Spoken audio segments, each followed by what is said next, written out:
Well, welcome back. Thank you. Game 50 is Tuesday. Yeah. You guys are coming off a 4-game winning streak. How do you try to keep the train rolling here? Well, so we go into the break feeling good about our play, but it's not something that we needed to hang on to. I don't think we're on a roll. I don't think we were lucky. There wasn't any mojo to it. Just working hard. All the pieces of the game were pretty good, and we just keep trying to build from that. So I don't. It wasn't one of those. Hey, you just won 4 in a row. It's like the worst time for a break. No, they all needed it. And does that 4-game win? It would seem like it's been long enough to where who even remembers? Correct. 10 days. It's starting fresh. It's starting fresh because there's a gear change. After the All-Star break, the game looks different. Right now, you get into conference play, so we're going to start hitting teams back to back, which will raise the intensity. It is truly the last. There's a push right from February to March 1st. Some teams are going to really truly fight back into it, and we needed to last year, and there might be a couple of teams that drop out of it. It won't be a major, this thing's done in a month, but this push now is hard. The teams that are on the bubble are playing their playoff games, and you need to be right about that. What can you take away from being on that end of it last year as you go into the final? Well, you'll get to the game, understand what you're going to get, because that's us from last year. I mean, we'll talk. We did that we talked about that in our 5 previous games. I mean, all of those teams that we faced were on that bubble, and that's what we're going to get going in. Phillies, wants now to right it because they're in a really good spot, so we're going to start hitting those teams. And Coach, kind of along those lines, I know you mentioned before you've never really noticed any sense of complacency with the team Correct. this year, even though you're in a much different position playoff-wise Right. this season versus where you were last year. What do you notice about maybe the sense of urgency that the team plays with, or the fire that they play with? Are there any similarities between kind of the mentality of where this team is now versus knowing what they had to do last year? Yeah, I think in general, Jessica, I think we play harder this year at this point this year. Last year there was a lot of emotion involved in the games. There's slightly less, there's less emotion in our games, but you can't really see that from how hard we play. And I think it's almost the same cost. These guys practice hard and they play hard. So we needed the break. Even though you're feeling good and you'd won some games, you're not on the same kind of roller coaster, but they still go hard. And that will be what we got to do going in our last 33. It's all we're trying to protect here is how hard we play. That's really it. I mean, we have some systematic things that we want to be good at every night, and after that, we just see what happens. But we feel if we can get to our level of compete, then we have a really good chance to win each night. And how much do you like how this second half schedule sets up for you guys? You obviously paid your dues the first half. Yeah. The most difficult part of our schedule is still ahead of us.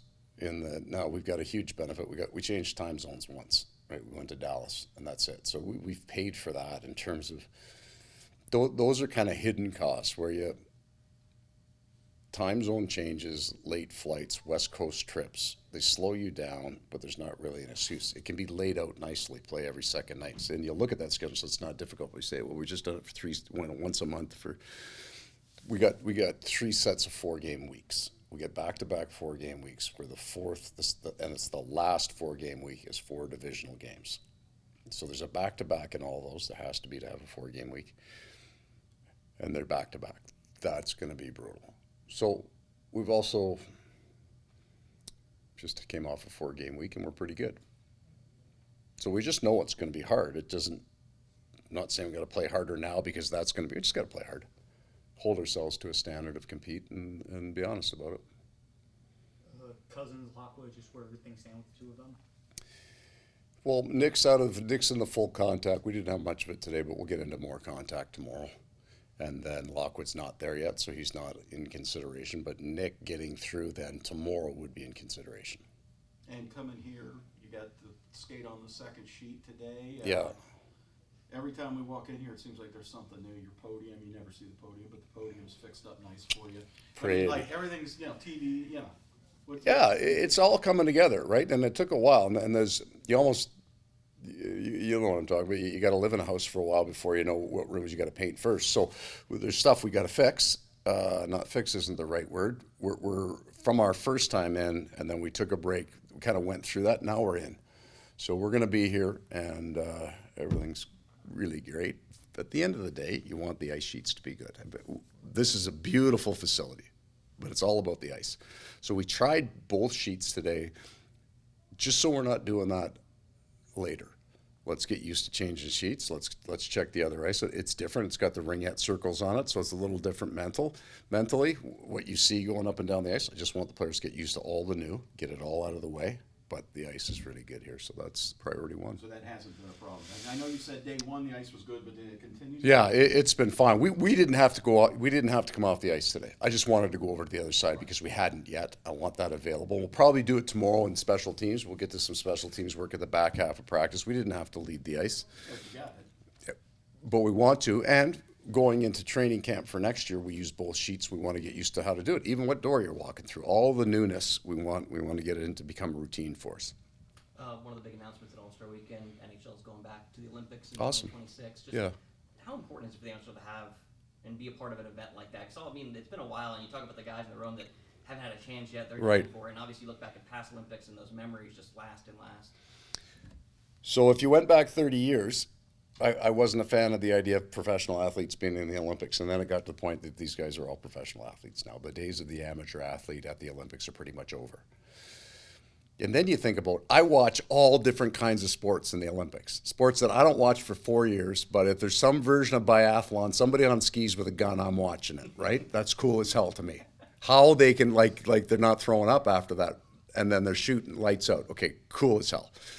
So somebody who doesn't watch a lot of hockey, that's going to be their experience. They're going to get caught up in the emotion of it, and it's the Olympics, so it is a different event. I think it's great that hockey's in there, and I also think it's great that that all countries get their very best players, because there's so much pride and patriotism that goes into the Olympics. Then you do want to see the best athletes there. So I think it's fantastic. And just from a grander scale, like you said, all the countries, it seems like since we were last there, was it 10 or 12 years ago, countries like Germany have made like great strides. It seems like hockey's really taken a step forward internationally since. Right. So you wonder how much of that comes from it, right? That the World Championships are always a big deal over there, but the Olympics is a completely different beast. So that you have if you can be one of those developing countries, and I don't mean in terms of hockey, and you have a little bit of success there, then slowly the best athletes start considering playing there. So in whatever sport it is, as soon as it gets to a certain level, really good athletes start considering it instead of another sport, and then that's how your sport takes off. You get the best athletes from all over the world start considering hockey. So it's great when you have one of those lesser known countries, let's say, or whose hockey program isn't advanced, have a little bit of success. Anything else? All right. All right then. Thank you. See you tomorrow.